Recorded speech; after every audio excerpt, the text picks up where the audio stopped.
Reflexión del Evangelio. Gloria a ti, Señor Jesús. Bien, hermanas y hermanos, nos encontramos hoy con el evangelista San Lucas en el capítulo 6, versículo 12-19. Jesús pasa la noche orando y luego de orar toda la noche va y escoge a los 12 apóstoles.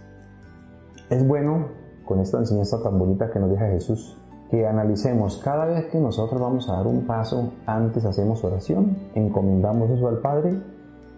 Cuando pensamos en nuestra carrera universitaria, antes nos sentamos a orar. Cuando ustedes tuvieron la oportunidad de estar viviendo en el amor de Cristo, en el matrimonio, pusieron su pareja en las manos de Dios. O cuando quiso vivir la soltería, porque también es una vocación la soltería, puso eso en las manos de Dios. O la vida sacerdotal, oró para que el Señor escogiera su vocación. Si lo ha hecho, el Señor le ilumina, pero a veces nosotros somos un tanto voluntariosos. Por eso tenemos que tener mucho cuidado, hermanas y hermanos, con ese aspecto de no estar tomando decisiones sin antes contar con nuestro Señor. El mismo Jesús fue y oró y luego escogió a los apóstoles. No falta el malicioso que diga: oye, ¿y para qué sirvió la oración si ahí se le coló Judas? O apareció un cobarde como Pedro o algunos apóstoles que en el momento de la crucifixión lo dejaron solo. ¿La oración sirvió? ¿No sirvió? No, eso es cuestión de que nosotros tenemos que saber que Jesús le da la oportunidad inclusive al más malo. Al más malo Jesús le dice: ahí está, te voy a dar otra oportunidad para que cambies. Lamentablemente Judas no pudo. Él se hubiera cambiado, aún así se hubiera convertido después de haber entregado a Jesús, Jesús lo hubiera perdonado, pero Judas anduvo con Jesús, pero lamentablemente no conoció a Jesús. Si Judas hubiera conocido a Jesús, hubiera entendido que Jesús lo hubiera perdonado, pero él no fue capaz de conocer a Jesús. Más bien pensó en las bolsas económicas, que estaba delegado para eso. Y por estar pensando en lo económico, en el dinero, se le olvidó conocer a Jesús y por eso no fue capaz de decir: perdóname, Señor, del error que cometí. Entonces hay que conocer a Jesús. Nosotros que caminamos en la vida cristiana y católica, y en el caso de nosotros los sacerdotes, tenemos que caminar conociendo bien a Jesús, porque conociéndolo encontramos la plenitud del amor de nuestro Señor Jesucristo.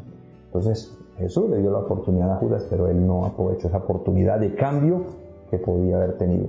Muy bien, Jesús, luego de haber escogido los apóstoles, sigue en su evangelización y se va a Judea, al territorio de Judea y otros territorios de Jerusalén, de los territorios de Tiro y Sidón, que eran sumamente paganos, y allí Jesús ejerce el bonito gesto de sanar a los enfermos, a las personas que tenían dolencias.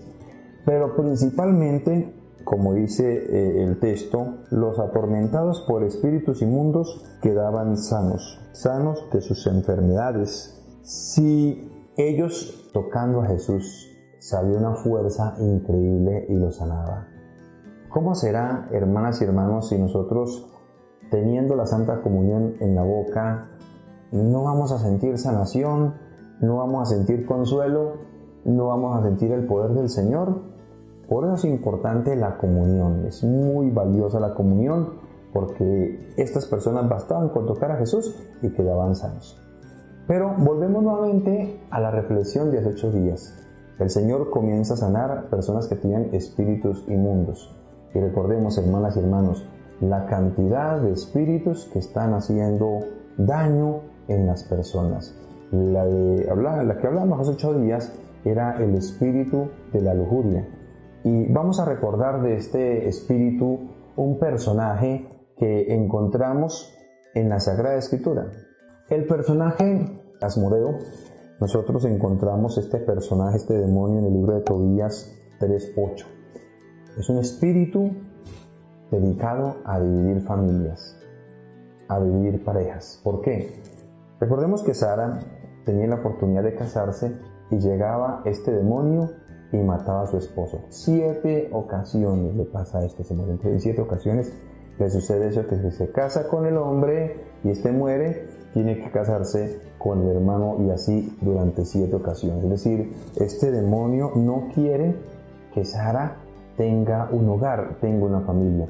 Y por eso siempre nosotros recordamos de que este personaje es un espíritu que se mete en las familias para dividirlas, para acabar con ellas. Por eso, queridas familias, ahora que estamos en el año de la familia, recordemos, queridos esposos, hay que hacer oración.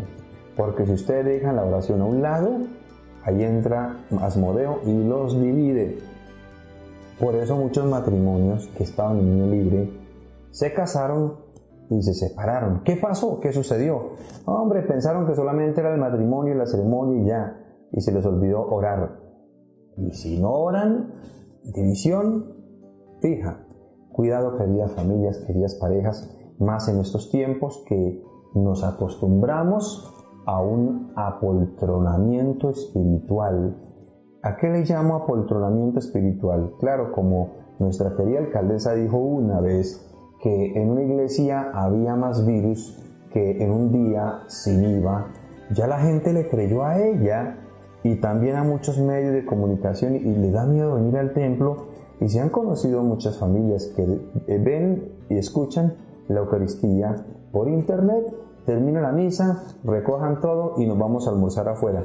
Al caso en un restaurante no hay virus y en un templo sí. Entonces tengamos cuidado con eso, porque tanto tiempo de dejar de comulgar, ya la iglesia está concediendo la presencialidad de la Eucaristía.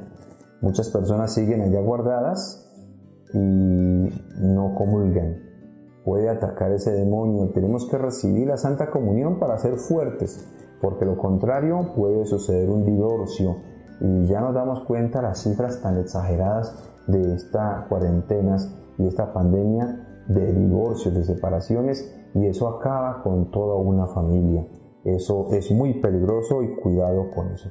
También quiero tocar otro demonio en esta ocasión, que pues alguna persona escuchando la reflexión de los 8 días me sugería hablar un poquitín más al respecto, y es el espíritu del suicidio. Es un espíritu muy peligroso y se está metiendo en muchas personas, que se mete a causa de que hay una descendencia que sucedió en el pasado y las personas no han sido capaces de sanar esa situación y no han orado por la persona que se suicidó, por ese familiar, y puede ese espíritu tal vez trasladarse a algún ser querido, ya sea por lo espiritual o por lo mismo psicológico, que la persona piense que si aquel tío, aquel abuelo, aquel papá hizo eso, porque yo no lo hago, y puede cometer ese grave error. Y también puede suceder por ocasiones que tuvo un desorden psiquiátrico, y hay que tener mucho cuidado con ellos, pero también sucede en muchas ocasiones cuando la persona piensa que el suicidio es una solución. Entonces se mete ese demonio y hace de las suyas. Y vuelvo a tomar el caso de Sara. Cuando Sara observa que se le mueren los maridos y todo el mundo comienza a culparla como si ella fuera la causante de la muerte de sus esposos, que iban muriendo uno por uno, ella piensa en el suicidio. Pero también observamos un detalle muy bonito y lo encontramos en el libro de Tobías capítulo 3 versículo 10. Ella dice: no, yo no puedo hacer eso, aunque todo el mundo esté contra mí, todos me caigan encima y piensen que soy culpable de la muerte de estas personas, no lo haré, porque yo no quiero que mi papá se vaya a la tumba con la tristeza, con el dolor, no quiero. Y ella soluciona el problema y no se deja atacar por el espíritu del suicidio y sale adelante. Por eso, queridos hermanos y hermanas, hay que orar mucho por las personas, especialmente por nuestra juventud, que piensan que el suicidio es una supuesta solución.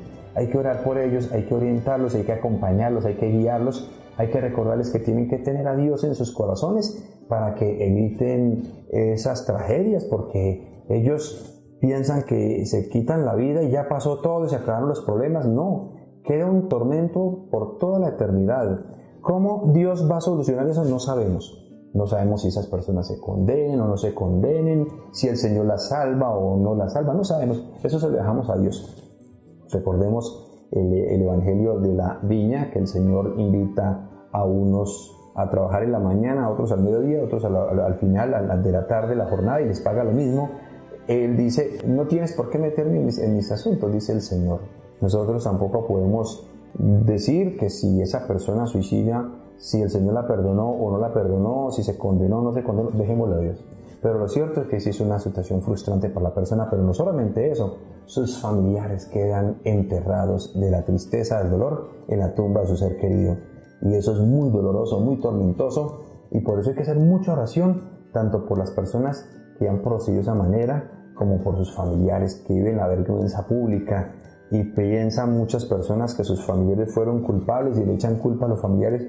Yo creo que es un infierno mucho más grande que le quedan a los familiares cuando han sucedido esa serie de situaciones. Por eso hay que orar también por los familiares de los suicidas, pero principalmente orar por aquellos que tienen esos pensamientos, para que el Señor los ilumine, les guíe, ellos se den cuenta que pueden salir adelante, pueden luchar, no se pueden dejar vencer por los problemas, que si ellos algún día, siendo un óvulo y un espermatozoide, salió en la búsqueda de la vida y le ganó a millones de espermatozoides, es porque esa persona, así como le ganó a esa cantidad de espermatozoides, pudo llegar para ser un cigoto, pues de igual manera la persona ha nacido para triunfar, para seguir adelante y superar y afrontar los problemas de su vida. Por eso hay que orar por ellos, por supuesto.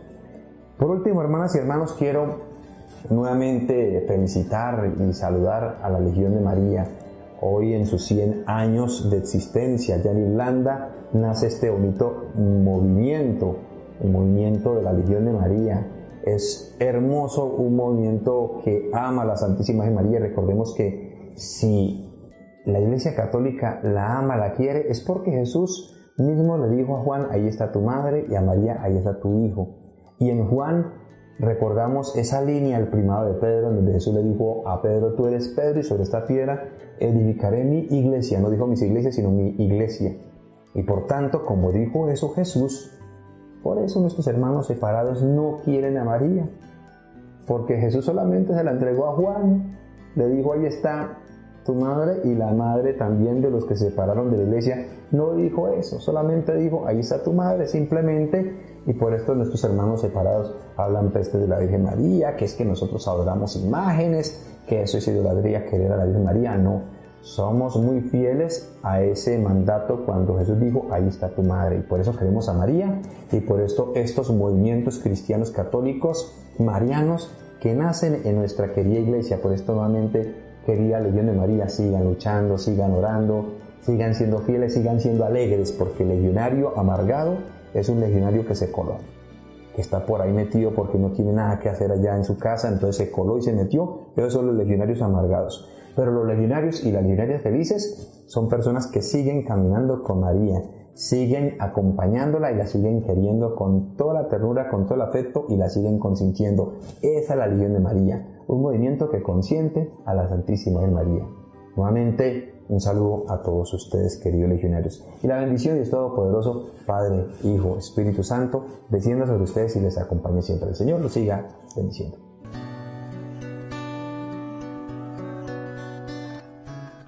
Reflexión del Evangelio.